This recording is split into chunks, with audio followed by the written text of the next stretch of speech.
To me, the question is, how do you stand out forever? There's a level of practicality that's different for everyone, predicated on how fancy they want to be. How much money do you need to take home to pay for your life that you're so happy about?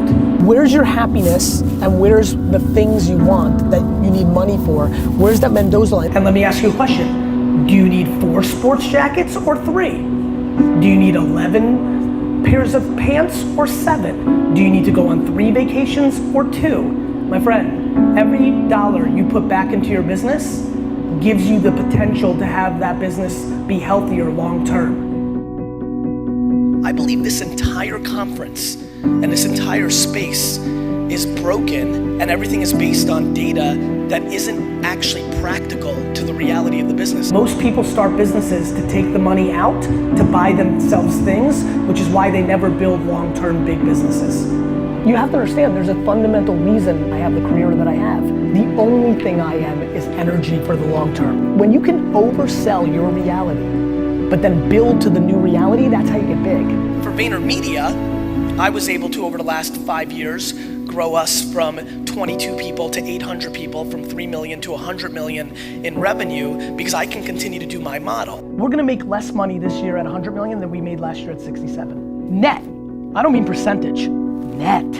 Historically, I've liked to run them where 1 year is profitable and the next year is not.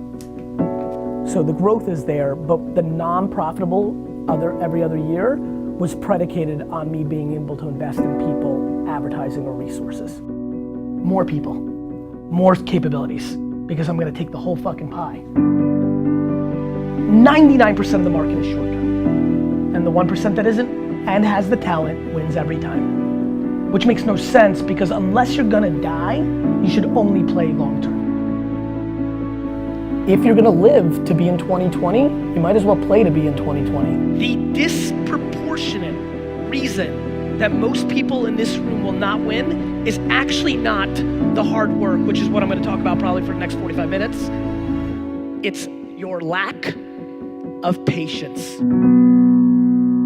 Today, with all the things that have happened to me, I get emails on Facebook from friends I went to high school with, often starting with, "Gary, you're so lucky." I reply to every single one of them, all of them, with the reply of an opening line first. "Jan, great to see you again. You look great. Kid's super cute. P.S. I am super not lucky. Let me remind you, Rick, remember when we graduated college and you went to the Jersey Shore every weekend and hooked up with chicks and drank beer? I worked." You know, when I was 22 to 28, I was making $35,000 to $55,000 a year, but I had no expenses. I didn't go on vacations. I didn't buy fancy things. So I saved my money. I saved my money. And then when I had hundreds of thousands of dollars. I didn't have millions. I had hundreds of thousands of dollars because I didn't spend anything. And then I started making $100,000 a year and $150,000 a year.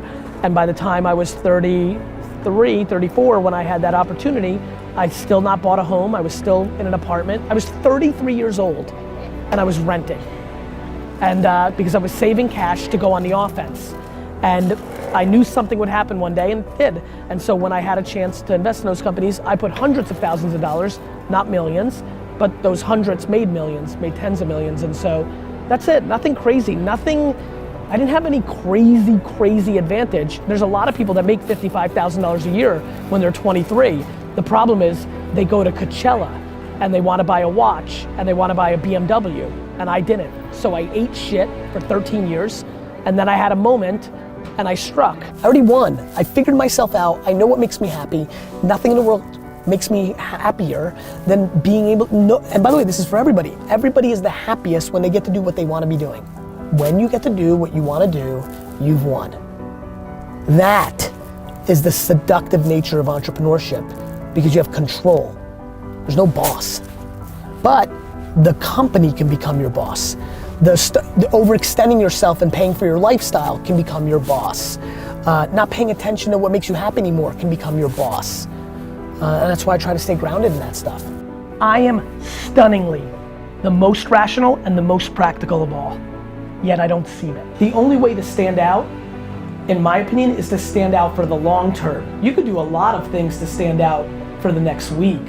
You can use shock movement, you can growth hack, You can buy followers, all the dumb shit that everybody's doing to win for a week or a month, or maybe even a year. To me, the question is, how do you stand out forever?